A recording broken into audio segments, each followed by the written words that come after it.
Beginilah suasana di Jalan Merdeka Selatan yang sehari-harinya tidak pernah sepi dari arus lalu lintas. Perintang pun dipasang pada setiap jalan yang menuju ke arah Monas. Petugas keamanan secara ketat memeriksa setiap orang yang ingin memasuki kawasan tersebut. Pengamanan di kawasan Monumen Nasional dilakukan untuk mengantisipasi kemungkinan para mahasiswa berkumpul di daerah tersebut. Stasiun Gambir yang berada di kawasan Monas sejak 2 hari terakhir dinyatakan ditutup.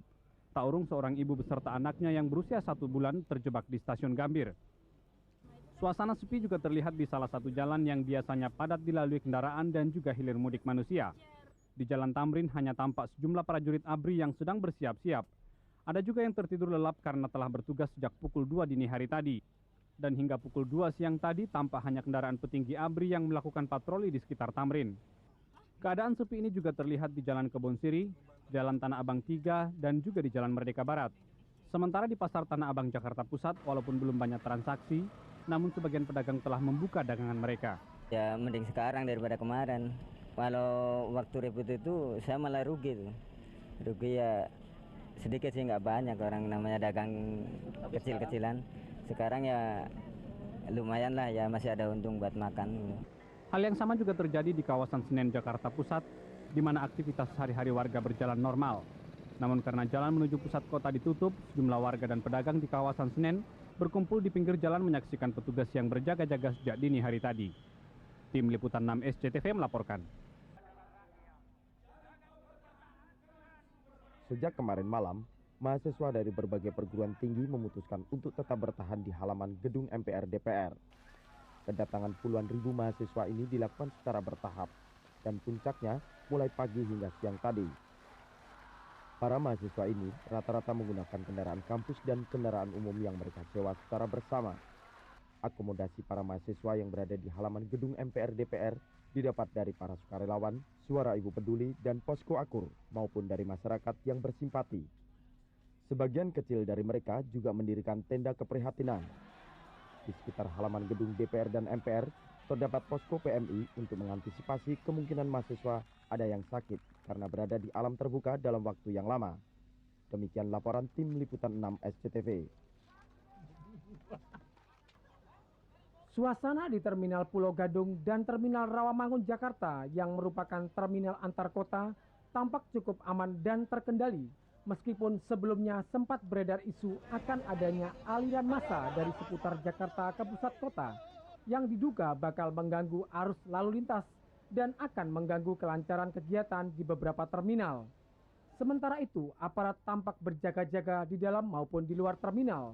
Dan menurut keterangan kepala terminal, tidak ada kebijakan untuk mengurangi kendaraan, bahkan dianjurkan untuk mengoptimalkan kendaraannya. Namun demikian, banyak perusahaan bus yang sengaja mengurangi armadanya untuk tidak beroperasi. Bahkan beberapa pengusaha bus tidak menjual tiket untuk pemberangkatan hari ini. Dikarenakan mereka melihat kondisi atau situasi pada hari ini mungkin terjadi sesuatu hal yang tidak diinginkan. Untuk tetap menjaga keamanan, pihak terminal tetap mengadakan konsolidasi dengan aparat terkait maupun dengan masyarakat setempat. Hal ini dimaksudkan untuk mencegah hal-hal yang tidak diinginkan, termasuk agar tidak mengganggu pengguna jasa angkutan maupun aktivitas masyarakat sehari-hari. Abbas Yahya dan Haryo Dewanto melaporkan.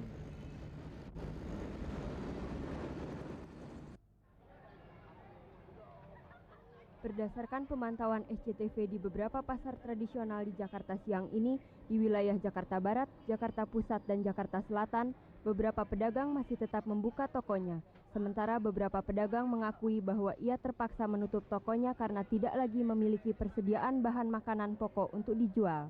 Sejak pagi, para pedagang kebutuhan pokok dipadati pembeli.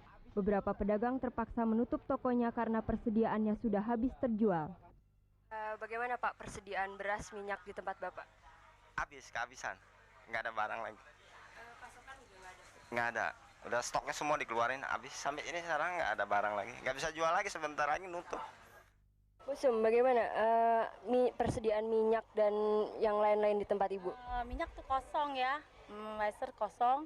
Sampai saat ini belum dapat minyak saya. Saya udah keliling nggak ada minyak sampai ke Tanah Abang. Biar aman. Belum ada. Ya. Biar tahu harganya. Ya, susu juga belum kosong juga. Kalau beras ada. cuman agak naik sedikit aja.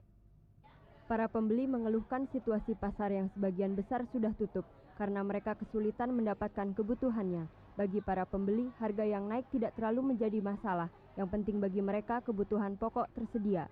Tidak adanya bahan makanan pokok yang dijual di pasar membuat mereka beralih ke pedagang kecil di pasar-pasar tradisional kecil. Ya bukan sulit lagi, ini mau beras aja nggak ada, tutup semua. Nggak beli beras tuh, keliling-keliling nggak ada yang buka, tutup semua. Dari hari Jumat tuh, kayaknya tukang sayur pada jarang lewat. Pada tutup ya. Ini saya mau belanja pada tutup semua. Jadi ibu kemana untuk bisa mendapatkan sayuran gitu? Ya ini aja ke pasar kecil. Di lain pihak, para pedagang sayur mayur dan daging relatif sepi pembeli. Persediaan mereka banyak dan harganya pun rata-rata tetap stabil. Ayam potong misalnya Rp8.500 per kilogram, daging sapi Rp20.000 per kilogram. Harga sayur mayur bervariasi, ada kenaikan karena transportasinya sulit saat ini.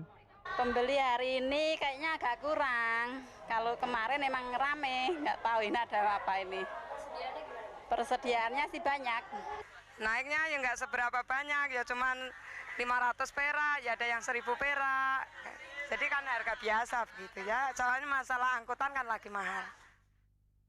Berdasarkan pantauan SCTV, harga bahan makanan pokok di pasar rata-rata stabil. Hanya beberapa kebutuhan pokok saja yang naik. Harga minyak goreng siang ini naik menjadi sekitar Rp5.500 per kilogram. Telur naik menjadi Rp5.000 per kilogram. Gula naik menjadi Rp2.500 per kilogramnya. Begitu pula dengan terigu naik menjadi Rp2.200 per kilogram. Diharapkan situasi pasar akan kembali pulih agar masyarakat tidak mengalami kesulitan untuk mendapatkan kebutuhannya. Esther Mulyani dan Irfan Effendi melaporkan.